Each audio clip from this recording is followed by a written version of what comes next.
does the feminist movement want? We want justice. We want justice for the females currently living in society. We don't believe that this can be achieved through carceral feminism and what this motion is proposing. Now, what am I going to tell you today?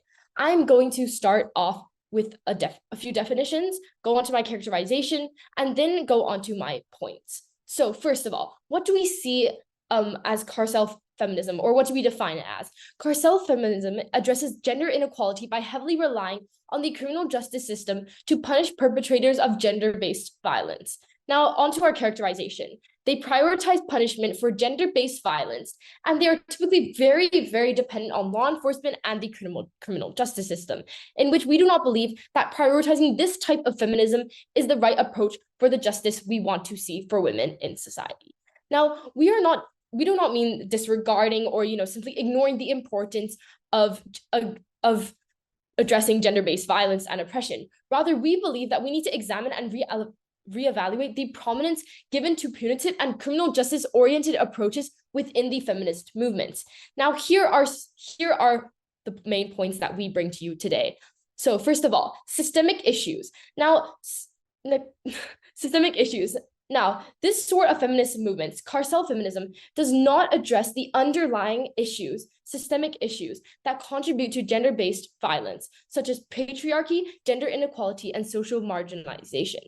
Deprioritizing the reliance on the criminal justice system means there is room to focus on systemic change, including education, economic empowerment, and just completely dismantling the oppressive structures, which will then lead to true benefit for what we want to see in society. The carceral return is something that limits the feminist horizons to the individual and punitive, rather than the collective and redistributive, instead of promoting the circumstances required for the feminist freedom. So why do we need to deprioritize this type of feminism? Now, we tell you that this type of feminism has a huge, large impact on marginalized communities and marginalized voices. Now, carceral feminism often fails to completely acknowledge and address the intersecting forms of oppression that the individuals in our society experience. What we see is that they overlook these unique and individual experience of these marginalized groups, such as women of color or women in the LGBTQ community, and those from slightly lower income backgrounds. This limited focus completely further marginalizes these already marginalized communities and excludes these perspectives within the feminist movement, which is completely impeding on our efforts to build a more inclusive and intersectional movement. Now, onto our main argument about marginalized communities. So racial disparities in particular. Marginalized communities, particularly the people of color, face disproportionately high rates of surveillance, policing, and incarceration. Carceral feminism, which advocates for the increased reliance on the criminal justice system, can exacerbate these racial disparities. Over-policing of these neighborhoods in particular, and the biased application of laws will result in the unjust targeting and punishment of individuals from the marginalized communities. Now, why is this such a big problem? This brings an overall bad look to the feminist movement, in which they are no longer sympathized with, as there is a common belief / stereotype that while the feminist movement works hard for women's rights and justice, they trade off / discriminate the marginalized communities in turn. Now, onto the voices of these marginalized people in specific. It is possible to center the views and experience of marginalized people who have historically been marginalized within the criminal justice system by deprioritizing carceral feminism. This makes it possible for the community-led solutions to be developed and be based on the requirements and needs of these communities. Marginalized people can be extremely excluded in decision-making processes to make policies and interventions more effective, responsive, and inclusive of the unique issues they experience. Now, I'm going to talk a little bit about tokenism. So by centering marginalized voices goes completely beyond just tokenism.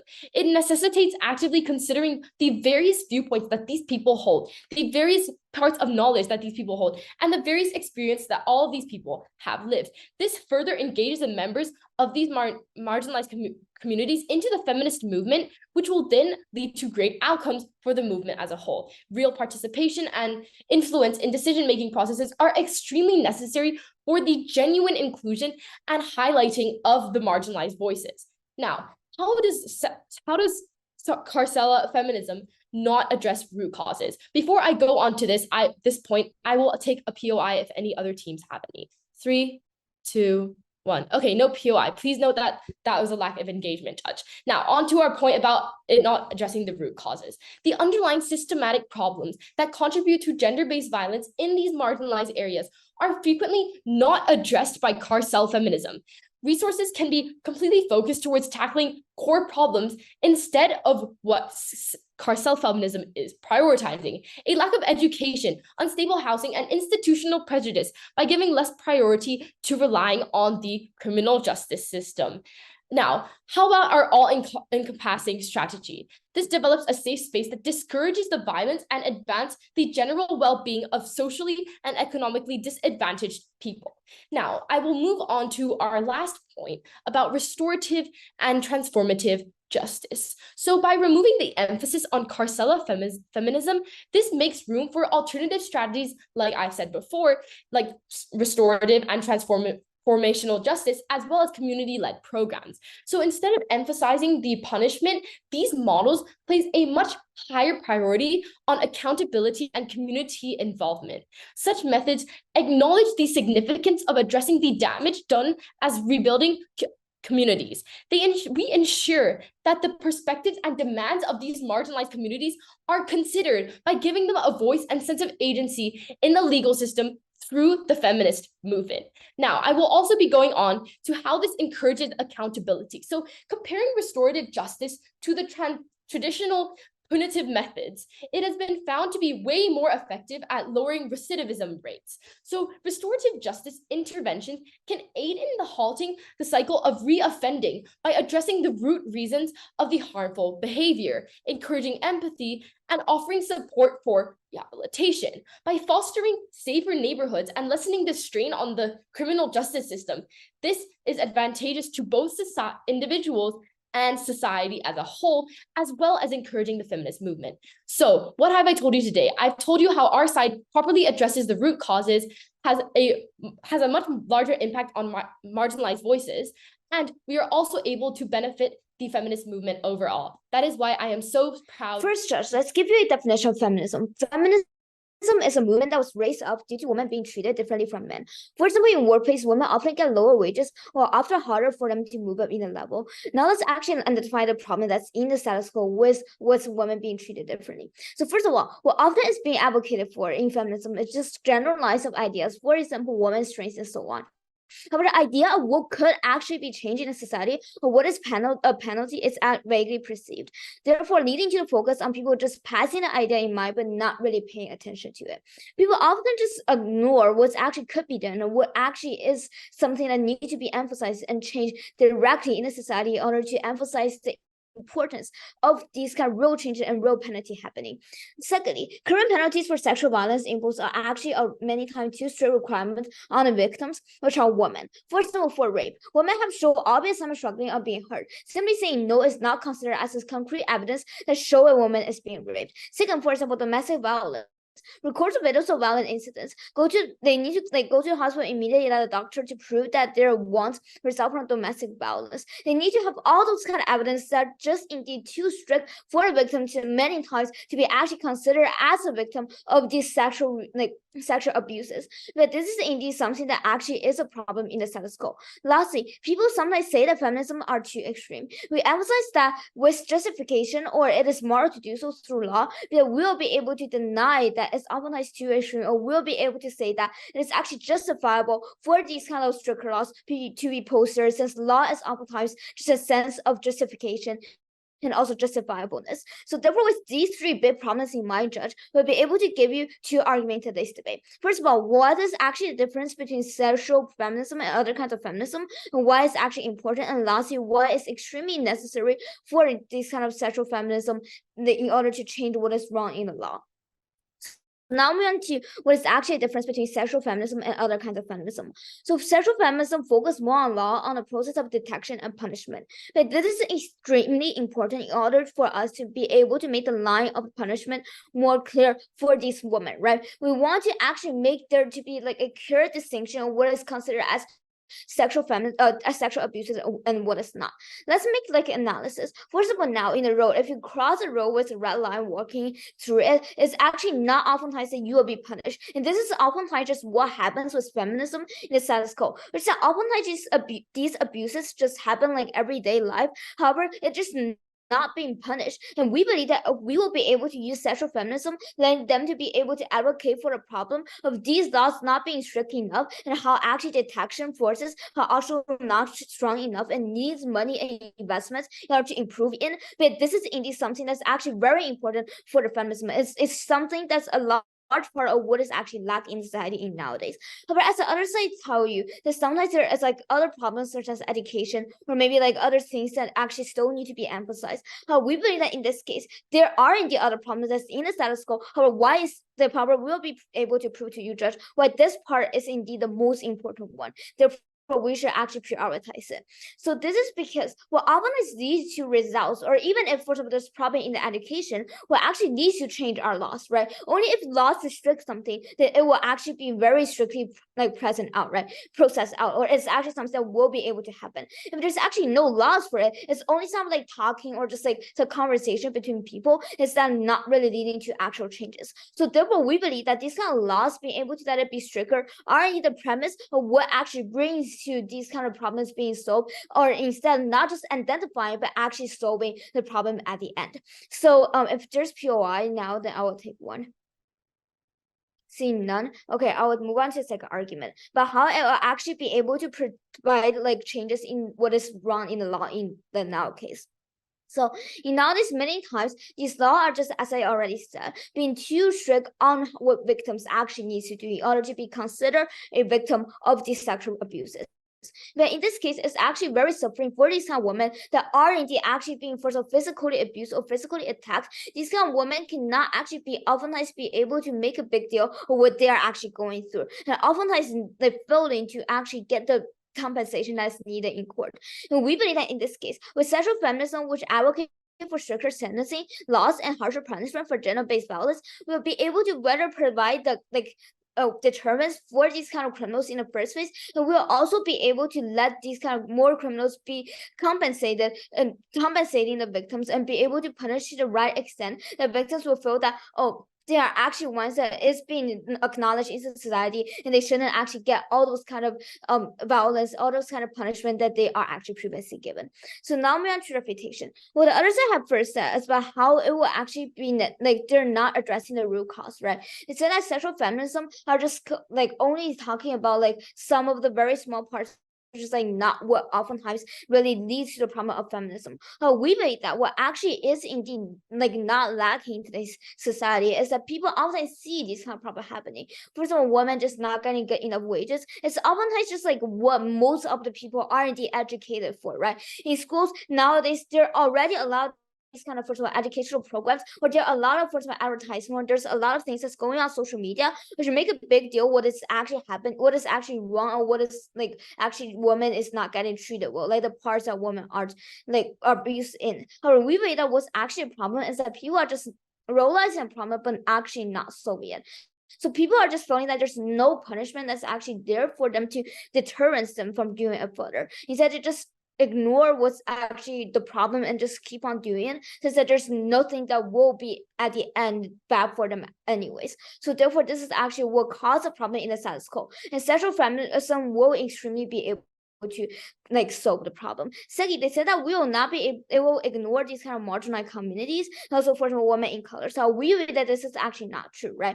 Through these kind of laws, we'll actually be able to let there to emphasize on laws, we'll be able to let there be changes that's actually good for women in colors, right? All those the marginalized groups. It just is same, right? If women are actually treated badly, then we will probably need laws that actually go against these kind of bad treatments. And this is indeed what we are advocating for. So at the end of the day, what we have proven to judge is that our side is the only side that will be able to provide more solution and will actually be able to let punishment be there in order to salute the real problem. Instead, the other side will just come with ideas, but not really any solution or any changes that's in the road in the status quo. That we're so proud. What is feminism? What is the point of feminism? We want females to feel happy, and we want females to feel comfortable in their own skin, right? We want females to be accepted into society. We want these stereotypes coming along with gender roles, etc., to be eliminated. And we tell you the way to do this is to stop prioritizing a type of feminism that brings a bad look to the movement and actually harms the females. In order to face the other feminism problems that we face in today's society, we tell you that the most important thing is to make women feel safe, right? And so we tell you with carceral feminism, we don't believe that this is the right way to making women feel safe in their own skin, in which you're basically making them face, let's say, like their abusers in courts, etc. Because we tell you that we will not be prioritizing this because we don't believe that this is the right way to feminism, especially when it brings such a bad look to the overall feminism as a whole. So what am I going to be talking about in my speech today? First of all, I'll be bringing up a counter solution to carceral feminism and what we would rather we see on our side, in which we believe are more effective for females, especially those who have faced gender-based violence. And then I'll be moving on to the heavy dependence on law enforcement and the problem with carceral feminism and why it's actually so harmful to the feminist movement overall. If I have time, I'll go on to a road comparison. And then lastly, why our arguments are so important that we will win the debate no matter what our closing brings up later. So first of all, what do we believe as a better counter model to carceral feminism? We plan on shifting away from carceral feminism and moving more on survivor autonomy and agency, because what we see with carceral feminism is that they only focus on the justice system, in which they only focus on, let's say, these abusers getting a huge amount of years behind bars, right? And sometimes they start harming the victims. We can address and we can acknowledge that these abusers do need to be behind bars, but we don't believe that carceral feminism, in which they still so deeply prioritize and rely on the law enforcement, is the right way to go. So we don't believe that this is the right way to move the feminism movement forward, in which sometimes the women of these communities are being harmed, right? What do we see on our side? We prioritize the needs and choices of the survivors. We emphasize on healing, we emphasize on support, and we emphasize on empowerment. So why is this so important? We want to empower women so that they feel comfortable, right? They feel comfortable in society and they feel accepted and they're empowered, in which they're able to stand up to their abusers. And we don't believe that we should actually be relying so heavily on the law enforcement. I'll be talking about that later.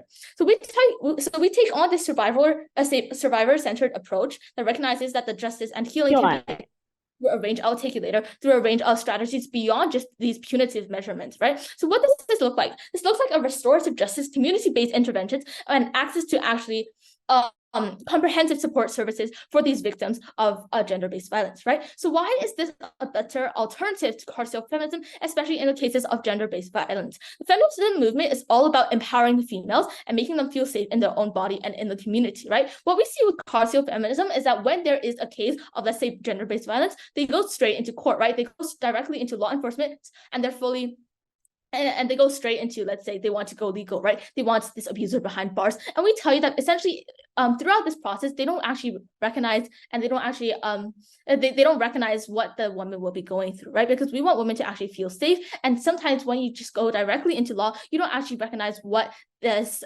person who has been abused is feeling. And so we don't believe that this is the right way to go, because we want women to actually feel safe. So instead, with our alternative, we're actually able for women to climb back up and actually go back into society, right? Of course, we're not saying that, I will take you later. We're not saying that these abusers should not be behind bars, but then we just don't believe that we should be heavily prioritizing this, in which we believe that we should be deprioritizing it, in which this actually harms the movement that I will talk about later after I take this POI. Yeah, I have a POI. So prioritizing carceral feminism ensures that perpetrators are held accountable for their actions, sending this clear message. So please respond. Okay, well, we can see that, of course, carceral feminism does prioritize, putting abusers behind bars, right? And we can acknowledge that. We believe that this is something that has to be done. But then we tell you that what we see with carceral feminism is that they heavily only rely on the justice system. They heavily rely on law enforcement, and basically their main priority of carceral feminism is to essentially get abusers behind bars, right? And we tell you that the feminist movement is not only about getting abusers behind bars. We're not trying to bring men down. Of course, these men have done bad things, right? But what we're trying to do is bring women up. And this is what we can see on our side, in which we actually don't bring a worse look for the feminism movement. So moving on to why is the heavy dependence on law enforcement through carceral feminism so harmful to the feminist movement, right? What we see in today's world is that there is a huge power imbalance in which this is partially the reason why feminism is such a large movement, right? What we see with carceral feminism is that through relying on state institutions and these punitive measurements, we see that this type of feminism will only reinforce these power imbalances in society. So how does this work? When the feminist movement solely relies on state institutions and the criminal justice system, it creates this even larger cycle of systematic biases and discrimination within the justice system, right? This will then turn into hinder the ability to see the results that the feminism movement is actually advocating for. So then this further proves that carceral feminism simply can't work, in which we are not prioritizing bring women up. Instead, we are trying to bring others down, right? So why is this so bad, and why that they are reliant on law enforcement? Our previous speaker has already talked about this, but this also actually disproportionately harms minorities, and we believe that this brings a worse look to the feminism movement overall. In the current status quo, we can see there's a huge bias in the law enforcement, right? The criminal justice system has been criticized already for racial bias, discriminatory practices against minorities, right? So carceral feminism's reliance on law enforcement and the judicial system only reinforces these biases. And so we tell you that this is going to result in this unfair treatment and disproportionate impact on these marginalized communities. Let's give you an example. For example, some areas, let's say areas in which we are in a neighborhood of, like, let's say Black people, right? They're probably more heavily monitored, which means that in cases of a carceral feminism in which you're going after perpetrators, then you're going to be looking at these CCTV cameras, right? And we tell you, of course, it's not that these abusers should not be behind bars, right? We just tell you that it's sometimes unfair in which there are biases in the judicial system, and we don't believe that when this feminism movement is so heavily reliant on a system that actually does discriminate against minority groups, we don't believe that this is the right approach and the right look for the feminism movement. So it seems like I don't have a time for a word comparison, so let me just emphasize on why our arguments are so important and why we will win this debate no matter what our closing brings up later in the debate. What we see in our world is that we actually make sure that females are actually brought up, that they're self-empowered, and we tell you that we have to deprioritize carceral feminism because it brings such a bad look to the overall feminist movement. People aren't taken seriously, and we tell you that when you rely so heavily on law enforcement that are so discriminatory towards minorities, we don't bring this right look. And so it is quite clear that we take this debate, and so I'm very proud to propose. In this speech, we do prioritization because we want enforcement. We enforce only one thing because we want the policy to work. But only focusing on one thing helps things to be enforced more efficiently. In my speech today, I will focus on two things. First, my rebuilding of my partner's speech, which will basically be characterization of our points, and then moving on to the rebuttal towards our opponent's two major points. First, on marginalized community, and second, on like how it creates a sense of insecurity for women. So first, rebuilding two things. First, enforcement, why we can only focus and prioritize on one thing, and in this case is the criminal justice system, specifically to those gender-based violence. In this case, the media, like for the feminist groups, when they want to like advocate for the thing that they are advocating for on like numerous platforms such as media, they are saying that we only focus on one thing. They do not give a list of a bunch of things to the media, to the public, and say that we are all enforcing this numerous amount of things. And in this case, we have a clear message being sent through the media. We're not saying that we do not care about other things such as the workplace equality or the gender-based equality in the future. We just say that we want to focus on this thing first, and this is how we spread a clear message so we can advocate for the public to support us on this specific thing, which reach the goal of enforcement. And then why is this thing carceral feminism?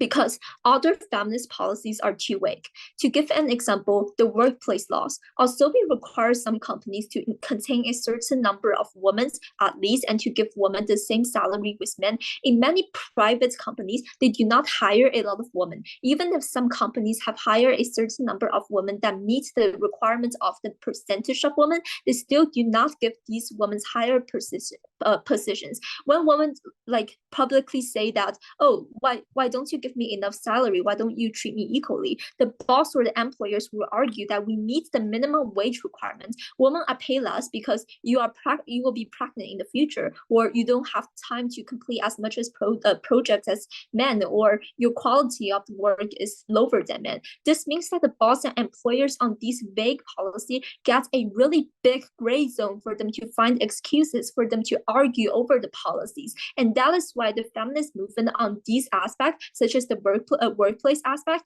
they still rely on the ideological level, for example, the Me Too movement, but it is not narrowed down to specific policy. On the other hand, what our side is trying to prioritize, which is carceral feminism, in this case, the gray zone is extremely small. You are being abused or you are not. This is a two choices question, which is extremely obvious for people to, for the criminal justice system to judge on this, and you get a really clear result for this. And that is how the policy for carceral feminism specifically can be more easily to be enforced. And then we want to talk about how people's stereotypes towards feminism is right now thinking that feminism is going too extreme. They think that feminism is even hurting some men's interests. They think that feminism's goal is not pursuing egalitarianism, but is prioritizing women's rights over men's rights. However, in this case, if we raise really like many cases of sexual violence which are more extreme and have concrete impacts and are hurting women physically, which are more obvious than all those other ideological impacts. In this case, we are telling the public that the impacts feminism is trying to create is not extreme. We are not saying that women can outweigh men. We're just pursuing egalitarianism. But in this case, we have clear examples to support our ideology, to support our argument, and that is why carceral feminism supports a really good standards or image for the overall feminism. So moving on to the rebuttal, two things. First, marginalized community. They fail to characterize certain things. The first thing is that why aren't the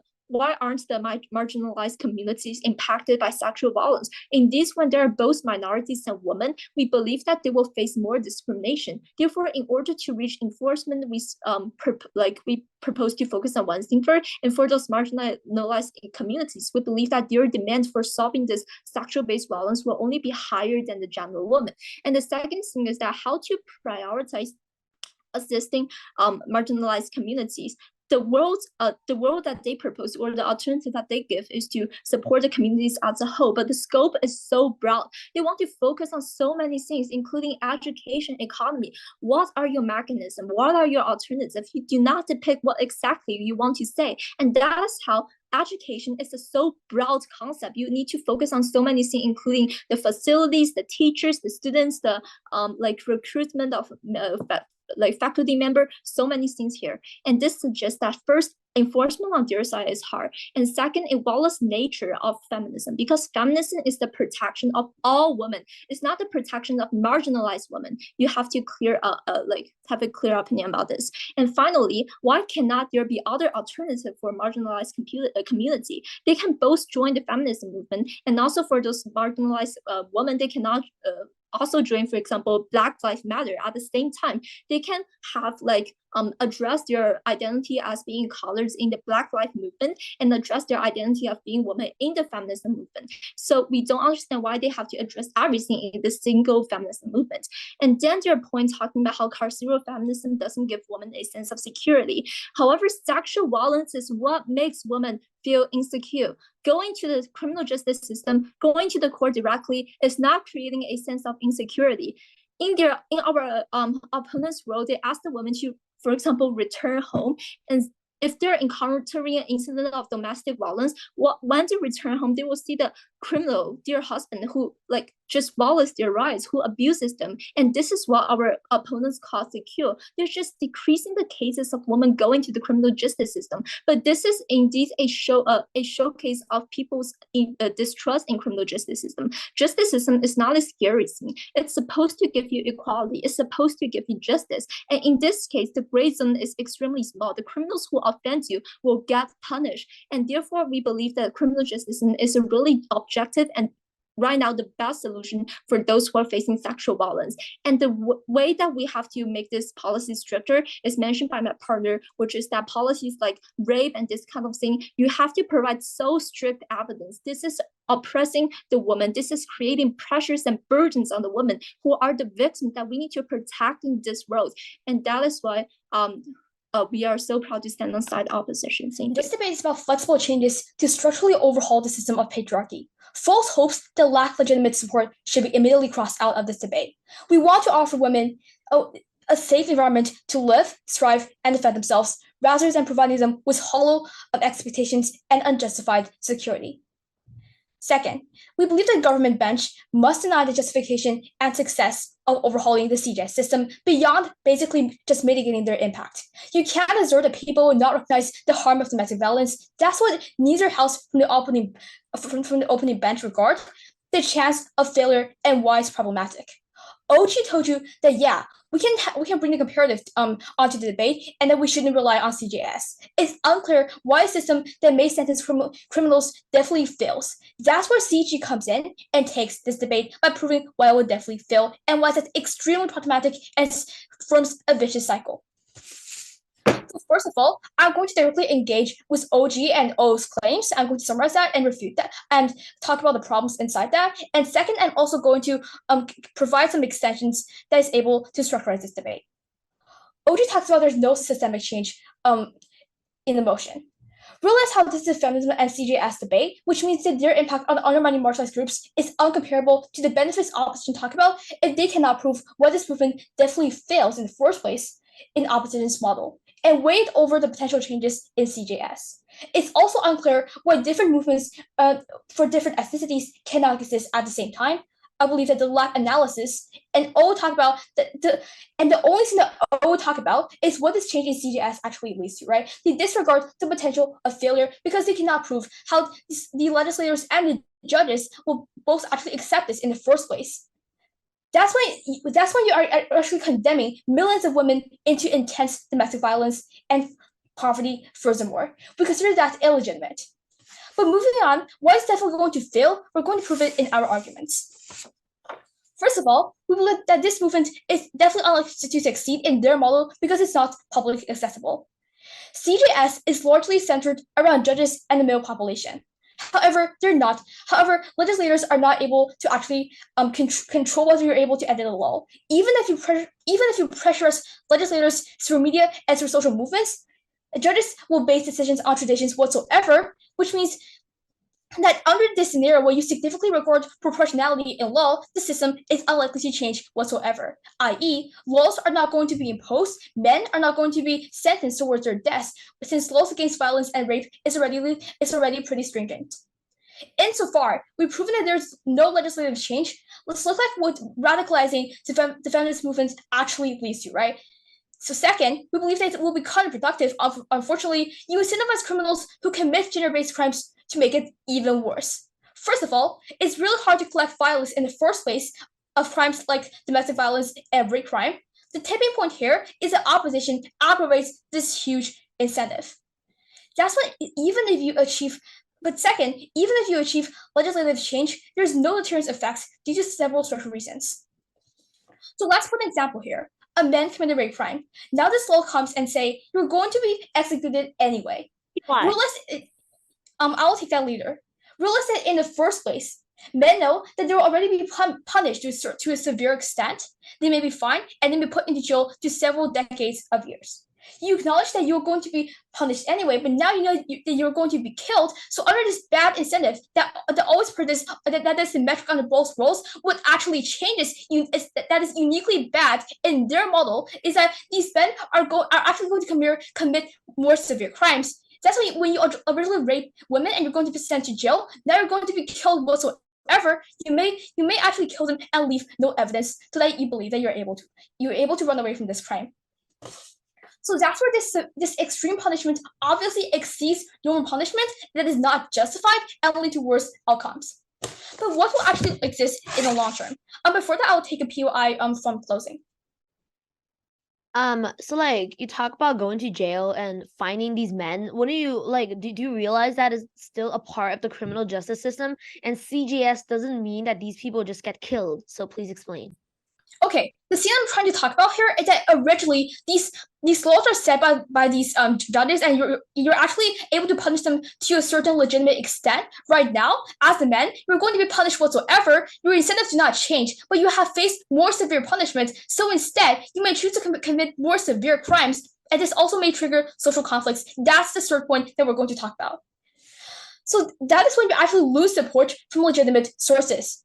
Moving on to our third extension, that is like this looks how legitimate scholars will criticize the lack of proportionality in law due to the social movement. That is like how media will scrutinize and demonize feminist movements. That is like the male population and anti-feminist groups consider this as a trigger to intensify gender stratification.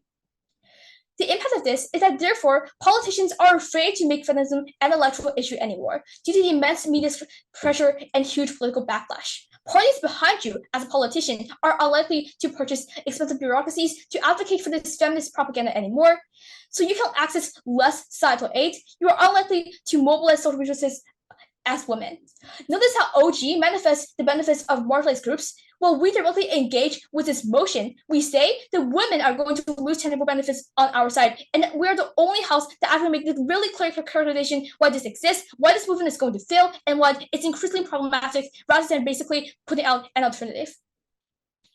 You risk condemning millions of women into the demonization of an originally justified movement. What does that actually lead to? That leads to where livelihoods decline, but it also creates a huge burden for the feminist movement in any other way to ever exist in the future, because you lose this time, you're going to lose public support at the same time.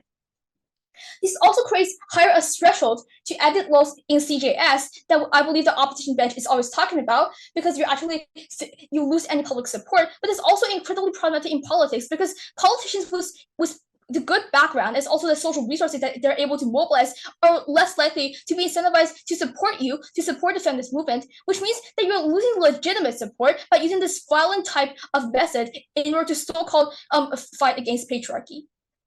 That's why we actually defend the laws in the status quo, and we believe that's the only thing considered legitimate. So proud to propose as safety. Thank you. Quick roadmap for this speech. First on refutation and then extensions.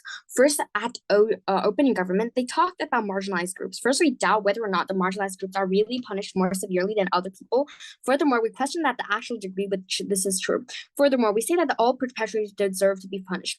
Their first conditions on bringing bad luck to feminist movements. They say that they care for females to feel safe, and that carceral feminism will make feminist movements look bad. Okay, the opposition cares more about the safety of females. Do you think if perpetrators of sexual assault is not punished, women will feel more safe? Do you think that a victim of sexual assault will feel better and more comfortable knowing that the abuser is not severely punished for their actions? Furthermore, on the part where you talked about making feminist movements looks bad, it is already bad right now. Many men have stereotypes against feminists, but that is no reason to no reason to not advocate for the rights of women. And even if you don't buy this, compare looking bad and being assaulted. Clearly, the latter is more severe. Their second conditions on carceral feminism does not solve the root problem. We say that carceral feminism does solve the root problem because it is the root for every other solution. We will talk about that later. Their third contention is that there are other problems like education, patriarchy, etc. First, we argue that these other forms of oppression is not as severe at all as physical violence. Second, we say that addressing gender-based violence requires a multifaceted approach. This means that prioritizing carceral feminism does not have to come at the expense of prevention, education, and community support efforts. In fact, a well-rounded approach can complement one another. The attention brought to gender-based violence through carceral efforts can open doors for many other funding and resources programs. So we're saying that we should prioritize carceral feminism, but we're not neglecting all these other problems that women face. Now, moving on to the closing government. They talk about, first they echo the opening government on their contention of does not solve the root cause, and there are other problems like the patriarchy and education, etc. And they talk about two unique things. First, they say that we cannot mitigate the impacts of domestic inequality. But if physical assault cannot be prioritized, then efforts to save domestic inequality will definitely fail. We will talk about that later.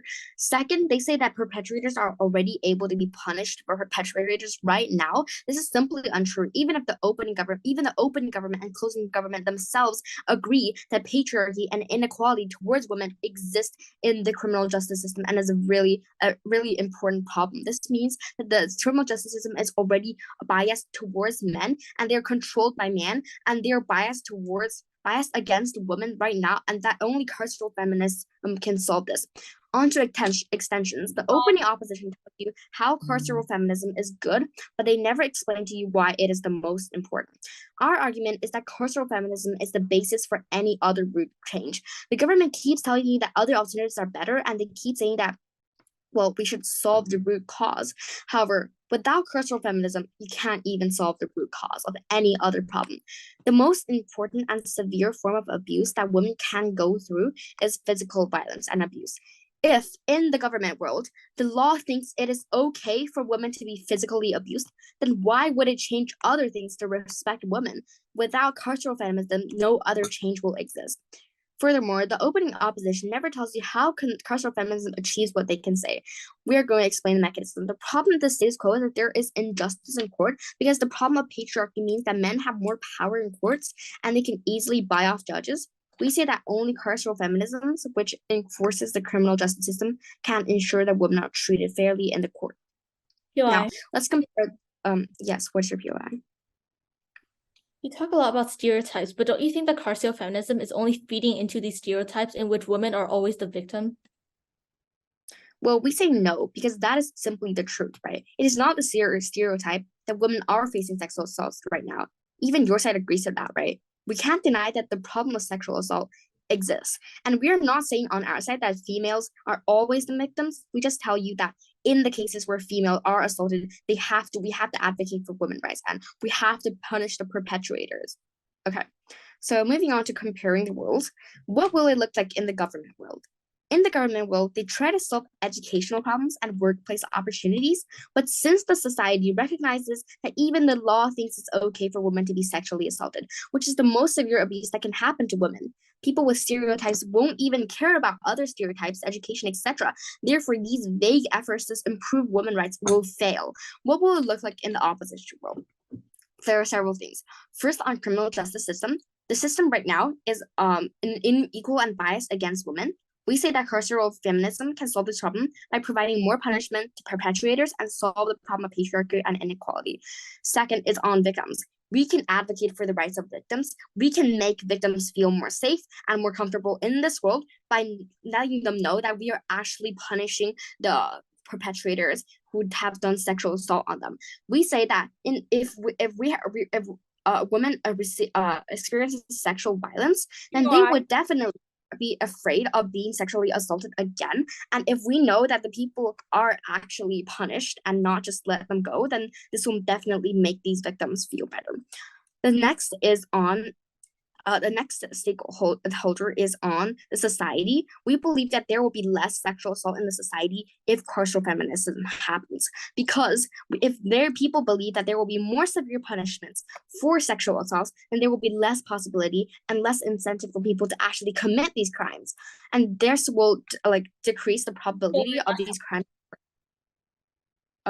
What's your POI? You believe in punishment over prevention?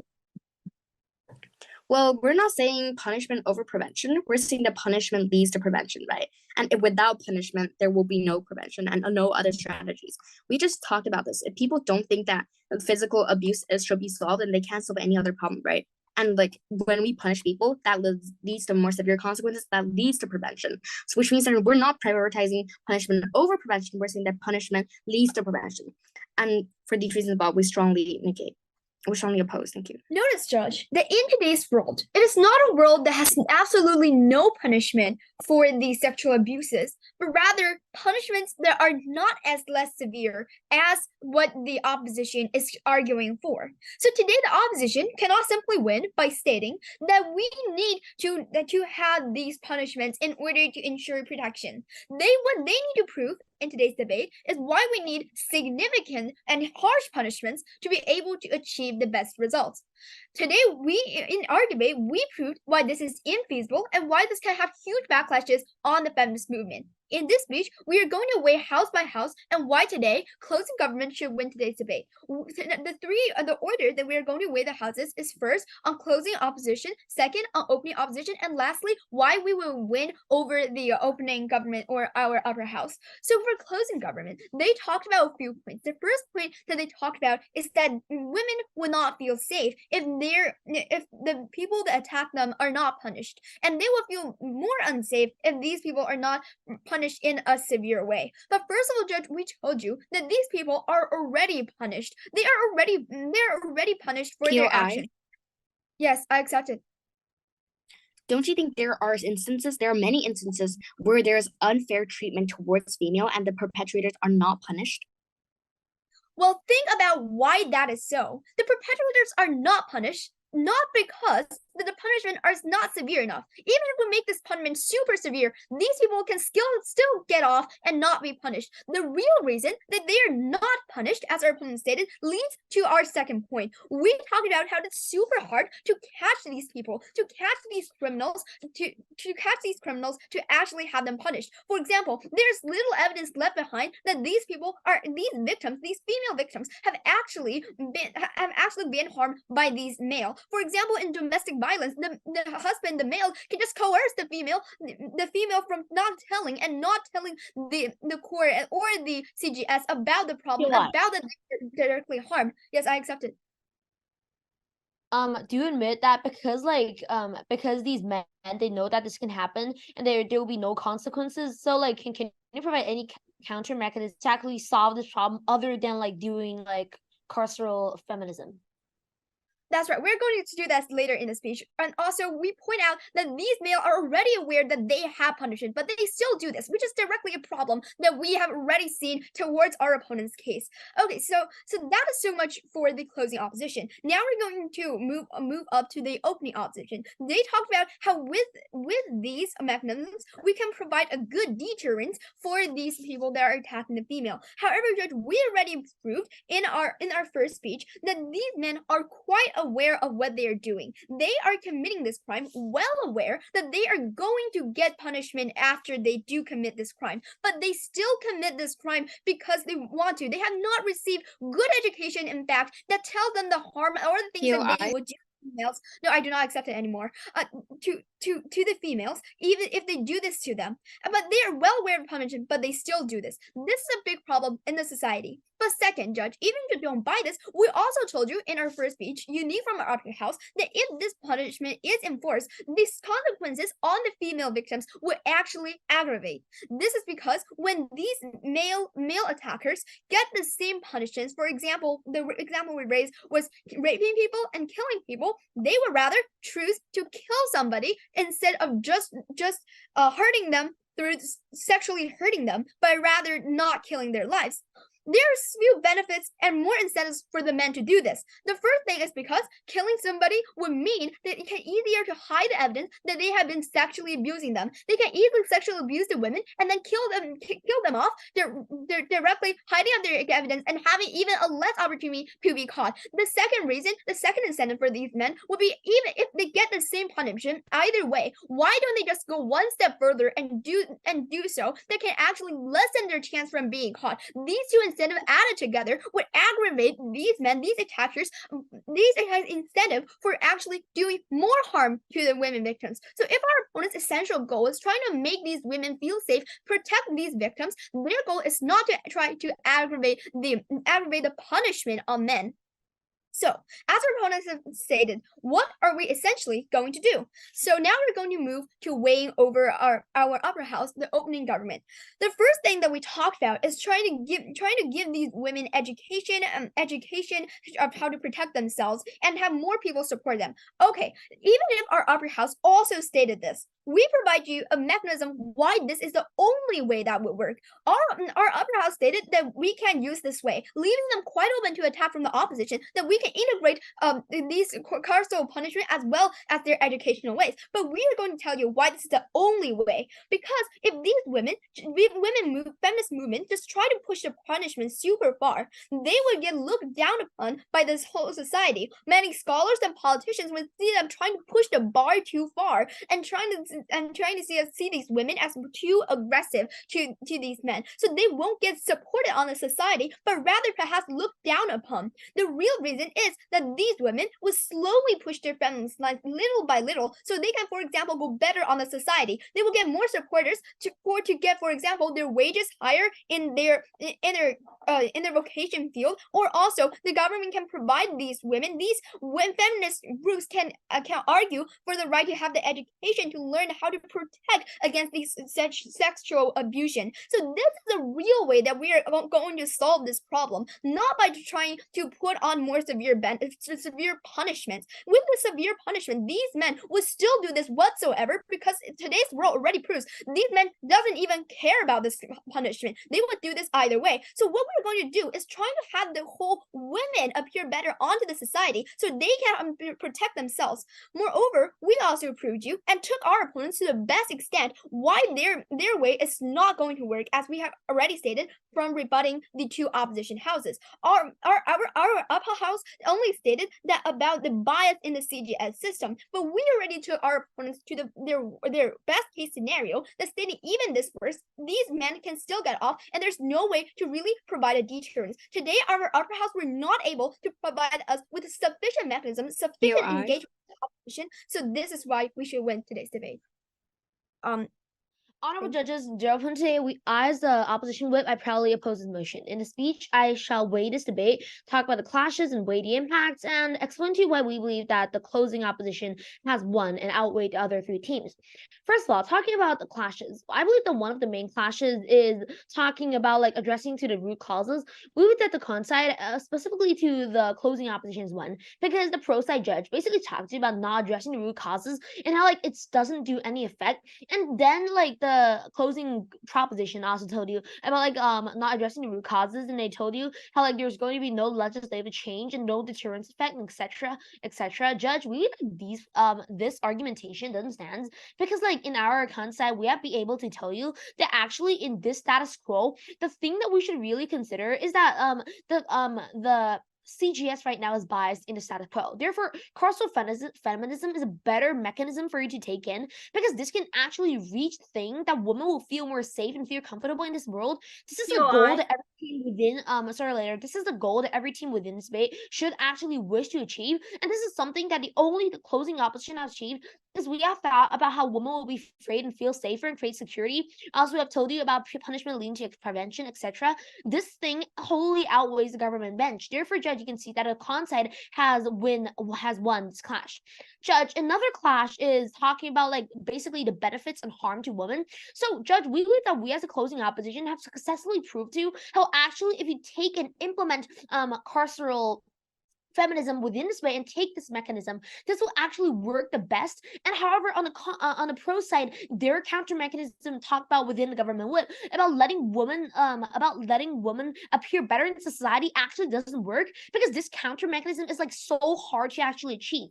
And they also say that it's very hard to catch and punish victims, which means that men don't get punished within the status quo. So they're actually contradicting themselves, because they prove our point and how men right now commit crimes because they know that they won't get punished and have no consequences, because men can buy out the judges and the courts, and punishments are super shallow on them. Sorry, later, please. Also, they basically point out that like the CG says males still commit crimes even when they know that they will be punished. Therefore, Judge, you can see that the government whip speech has a place where she is contradicting themselves. And what's your POI? As I have pointed out, these men, it wouldn't matter if these punishments are actually put on more significant scale, because they know they can get off and they can escape these punishments even if it is severe. So doesn't this still aggravate the problem of the sexual hurting and crime commitment?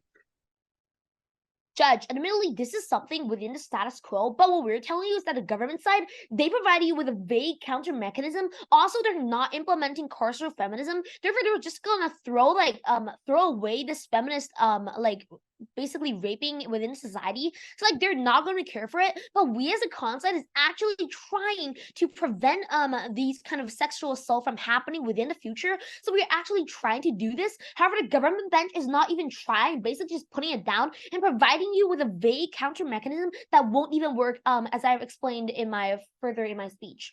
Sure. Now, Judge, talking about clashes, I shall talk about the pro and con and wait. I'll start later for the POI. So we believe that in this debate, the opposition bench have totally outweighed the pro side.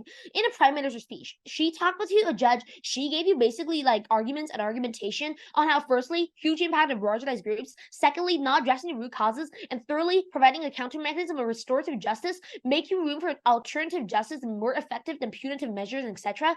Judge, we believe that like the opening opposition has outweighed the opening proposition, because the LO have told you about domestic violence and sexual assault. We have told you about justification, and also consent have been telling you that people will always see this happening, and now the actual problem is that people will think there's no consequence for their actions.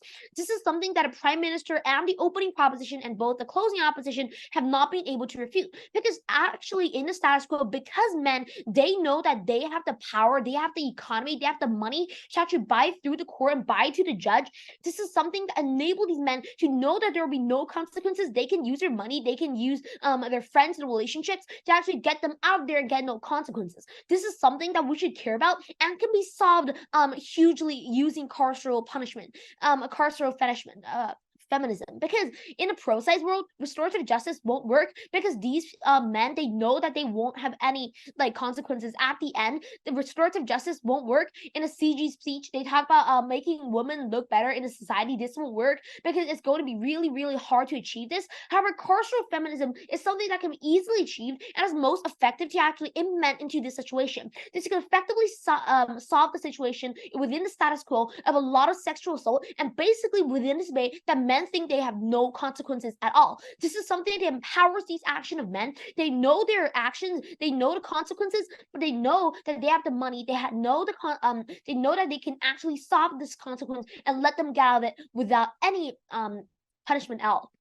Therefore, Judge, you can see that in this debate, the con side have outweighed the pro side. Now, Judge, I shall weigh between we as a closing opposition with the upper opposition. So in the in the opening opposition, they talk to you about justice for victims and how, like, what is the difference between carceral feminism, other feminism? Judge, we believe that this actually, though they have successfully refuted the pro side, there's still something vague within there. The opposition, like the opening opposition, did not really prove to you how, like just like in my partner's speech, how actually this is not going to be beneficial in the pro side, because in my partner's speech, she talked about how like all perpetrators deserve to be punished, and this can actually make feminist movement look bad, but that point does not stand because victims won't feel happy or feel security. The opening opposition did not provide you with any like really clear argumentation or explanation of why actually implementing carceral feminism would make the feminism movement look bad, and they're not actually protecting the victims themselves. Also, Judge, we're talking to you about a route for every possible solution. So actually, this will solve the root problem, and addressing the gender violence in a complex approach. This can actually open the door to many funding and help. Therefore, the pro side's argument about like needing a lot of evidence, for example, for the woman, actually does not stand. This is something that we as a closing opposition outweighs our upper house. Therefore, Judge, you should take this explanation argumentation. Judge, actually, right now we're protecting the main stakeholders within the space. We're protecting the people within the feminists because we are letting them have the opportunity to actually punish the people that sexual assaulted them. We're also protecting this we're also protecting the feminist movement and also protecting the society. In conclusion, I proudly oppose the motion. Thank you.